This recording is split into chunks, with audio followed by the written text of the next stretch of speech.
Welcome back. So we are out here tonight and we're on this Trans Am. I want to try and get the torque arm fully fabricated tonight, get it totally finished, and do the mock-up, if you will, of the Panhard bracket on the passenger or the driver's side, I want to say. So that's the plan tonight. I want to get that bracket done, get that thing fully finished. What do we need to do to get that accomplished?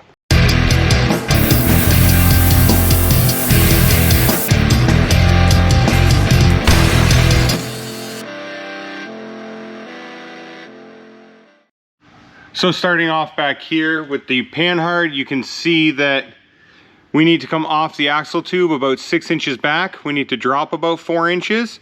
And then we're gonna come off the axle tube this way, but that doesn't do us any good. We need to roll that 90 degrees. So I'm gonna put a bolt in like that, and that'll keep this axle center here. We already have the bar bent. Let me turn the light. We already have the bar bent, and it's gonna come up with a heim joint into that bolt there. So that end there is okay. And if you remember, you can jump back around here. So if you remember, the bar here was going to hit the axle housing there. So what I did do, I mentioned in the last video I was gonna sleep on it, is if we take the heim joint and put it all the way to the back side of this bracket, and I put a spacer in the front over here, that'll kick it back enough that we'll clear by, oh, I don't know, 3/8 of an inch maybe. So that should be plenty for what we want to do. And then up here, this is the torque arm.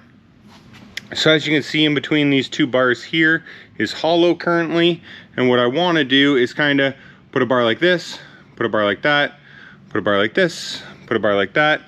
And then I want to run one straight up like this in the back that's going to keep those bars separated at the very back, as far back as we can get it. So now you know what we got to do tonight. Enough chatting, let's get at it. Okay, so what are we going to use to make these little tube spacers or gussets or whatever you want to call it? We're going to use some more of this tubing that we made the torque arm out of. It's 1 1/4 diameter with a 1/8 wall, and we're going to use the world's cheapest notcher here. So all it is it's got a dial here that tells you what angle the tube is on, and we're on 30 degrees because that's what all the bends in that thing were already. So we'll just keep it all similar. And then right here, it's just like a little guillotine. It clamps the tube in wherever you want. And then it's got a little bushing here that goes in the drill, and you just spin a hole saw and it'll cut kind of a pie shape out of this end and give you that perfect little, you know, half circle notch.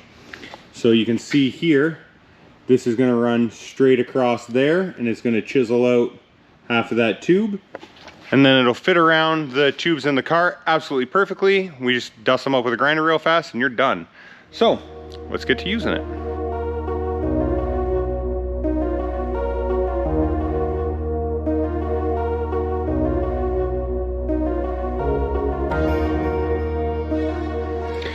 So there you go. You can see it notches perfectly around the tube here and perfectly around the tube there. So it leaves a really nice weldable surface. So that's one, and that sits on a 30-degree angle. So now we want to cut another one this way, another one that way, another one this way. Now, that was the shortest that I could make it, one piece like this. So what I'm going to have to do to get these shorter ones is make a longer piece that I run the full diameter of the saw through, and it'll cut the bottom half and then the top half of the next one, and I can continue and continue all the way down. So I think back here, as you can see here, we're only about a foot away from the yoke. I think I'm going to put one more there and then our straight up one here, and I want to do maybe one more here and then one more there, and that's about it. I think we're only going to need about 4. And then I'd like to do my straight up one at the back here, just to make sure that we keep our separation so it'll be easy to bolt in and bolt out. So there you go. Just to do this 4 or 5 more times.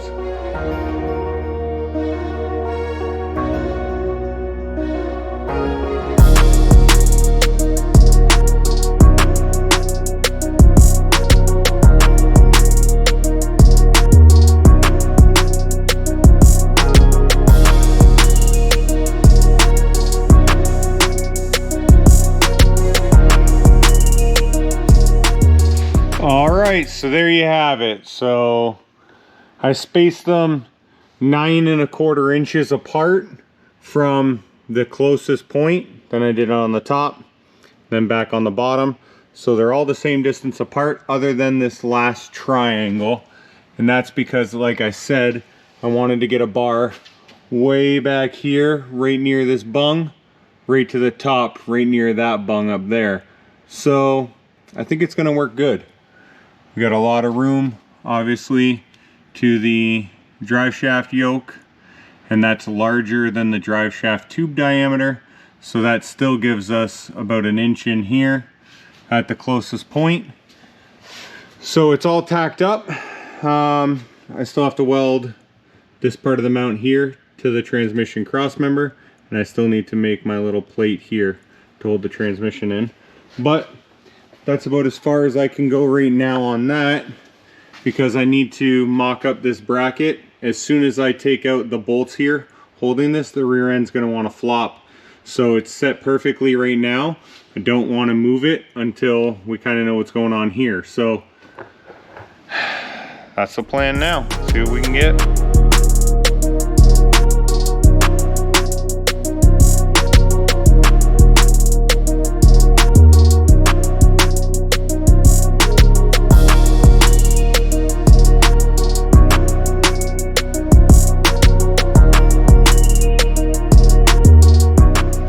And here we are. So as you just saw, I have one of the Panhard bar brackets up.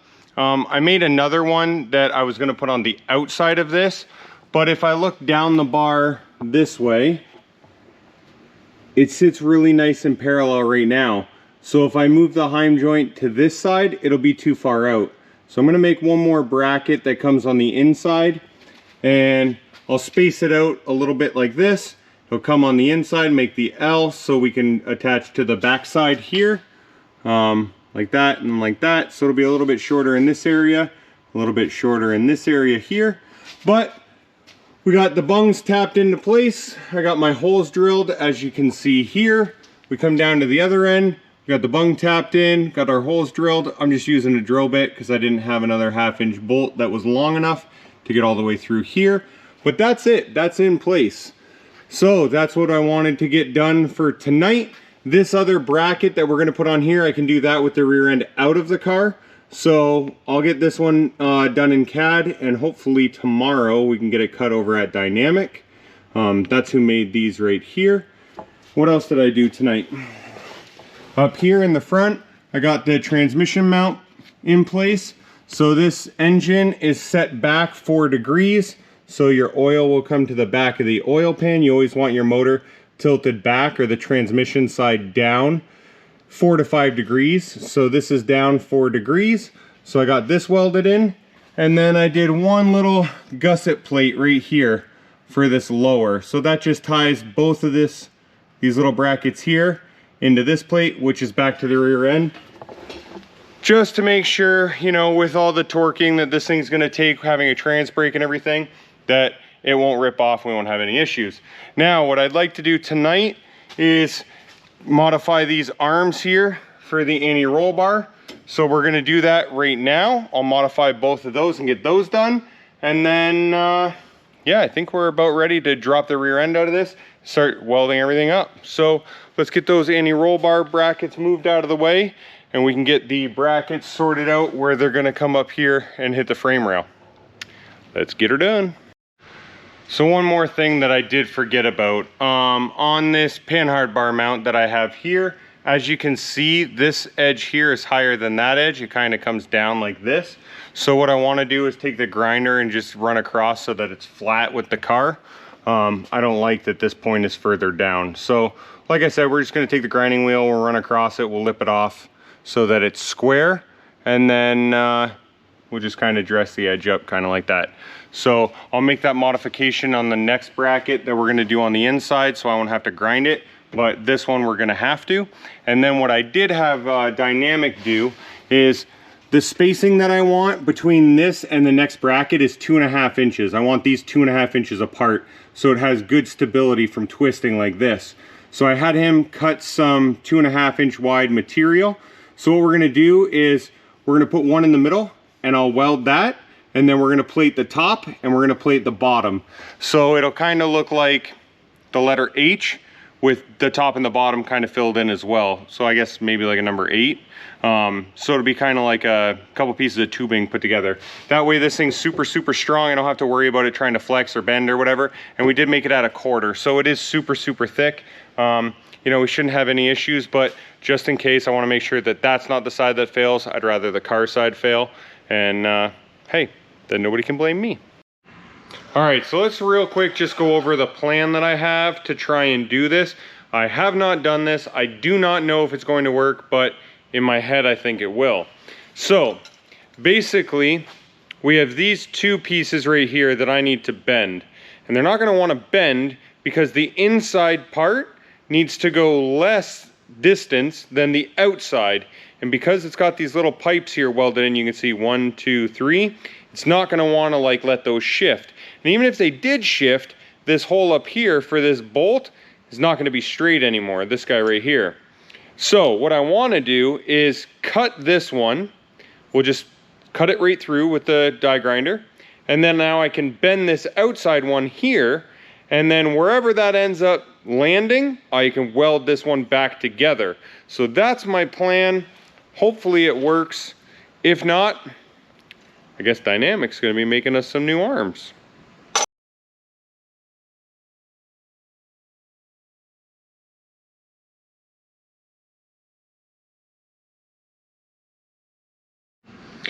All right, so first impression, I'm actually pretty happy. So what we did here, like I said, or you just saw, was cut that, and then I just put a wrench on this and kind of bent it out. My goal was to get this point here about 1 inch over that way, which it seems to be with 2 zip cut widths taken out of it. So I just zip cut through once, zip cut right beside it, and then now that these 2 pieces are touching here, as you can see, that's the right gap. So what we do need to do is I'll tack the top since that's kind of lined up, and we'll spread the bottom out a little bit more so that those corners are flush. You can see this backside here is stuck out a little bit further than this. So we'll tack the top, it'll pivot on that. We'll tack the bottom, we can just run a weld seam right up it. So we'll come over here to this side now. We'll do the same thing. We'll cut there, pull this side out, we'll throw it back up in the car and see how we make out.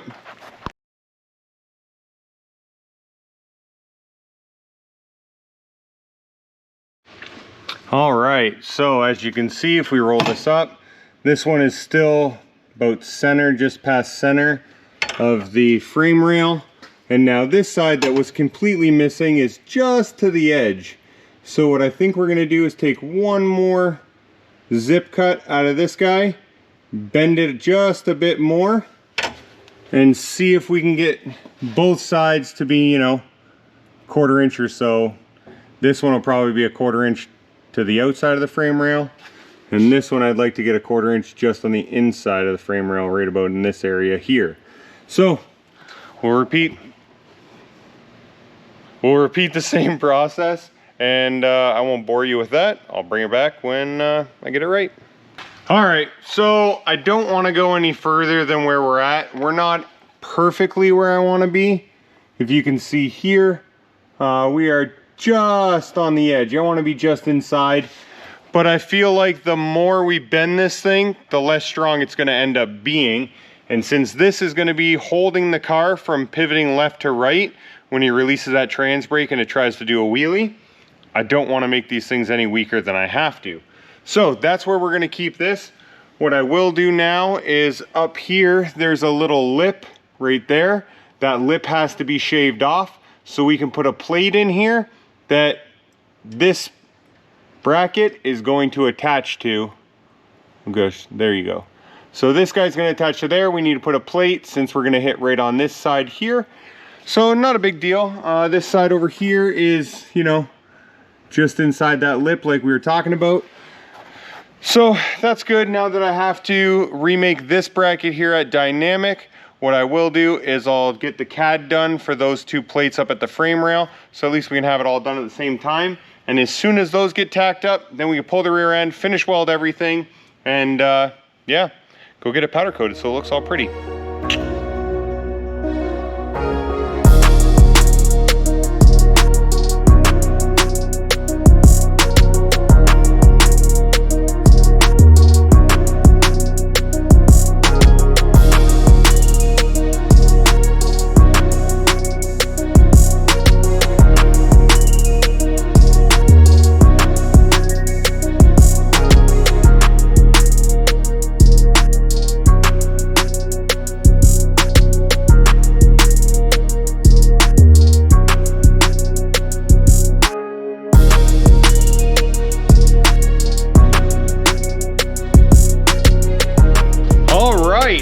think that's where we're gonna end this video.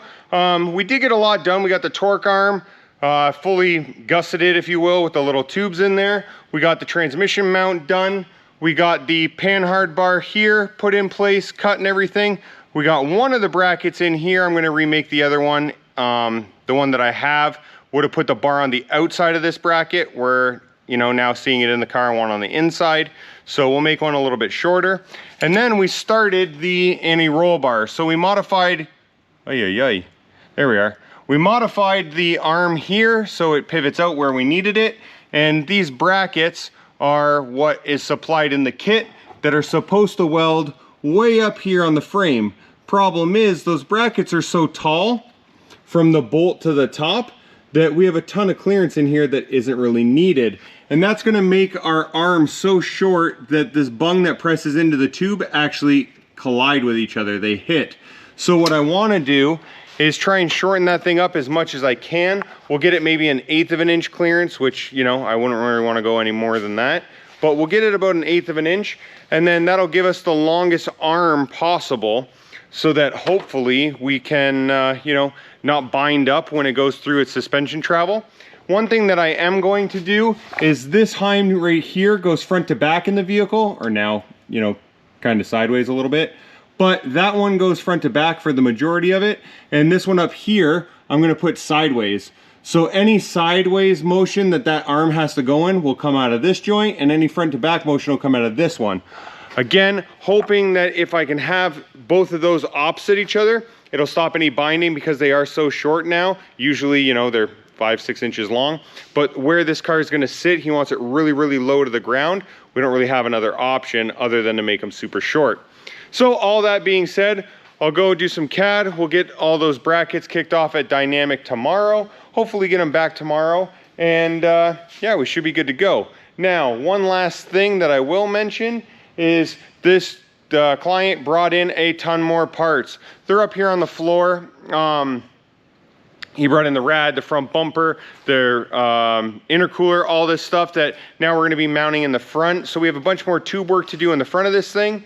And once I get this rear end stuff done, it's gonna start going real fast. It's just this thing, you know, it's sitting absolutely perfectly on the hoist. It's sitting at ride height, the axle center, pinion angle set, everything's there. So I don't wanna be moving the car around to start doing that other stuff while we wait for brackets or whatever else. So hopefully we can get this thing wrapped up. You know, probably be the next video for you guys. We'll do the brackets, we'll fully weld everything. We can get it out for powder. And then, hey, now we can start moving this thing up and down, and we'll start going at the front end, doing the subframe connectors and all that kind of good stuff. So we got a ton of stuff coming, obviously, on there. And yeah, I guess that's where we're gonna end it. Now, usually at the end of my videos, I do say thank you to one of the sponsors. And tonight I'm not going to. I'm gonna say thanks to you guys. I really appreciate you guys following along and, you know, supporting the channel. 2021's been a great year for us. We've grown a lot, and hey, hopefully 2022 can continue that trend. So all that being said, appreciate it. We'll catch you at the end of the week, and yeah, hopefully we can get back to doing our more scheduled, like Tuesday, Friday type video. I know this has been off for the last couple days, but we've had a ton going on.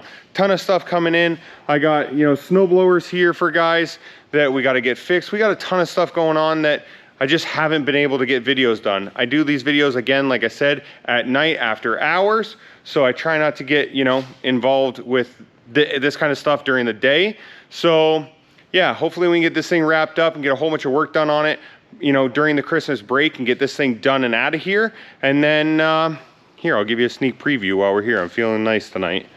We got this thing here, an old Ford. So this old Ford is going on a Dodge chassis with a Cummins in it. We need to shorten the chassis, mount the body, slam it down, big wheels, a lot of stuff going on. So as soon as this thing's out of here, that one's next on the docket. And then we have a pretty high horsepower, no prep car coming in. He wants the exact same setup that this car is getting. So we're gonna jump on there, we're gonna jump back. You know, like usual, we do 10 things at once. So yeah, anyways, enough rambling. Appreciate you guys getting this far, and we'll catch you at the end of the week.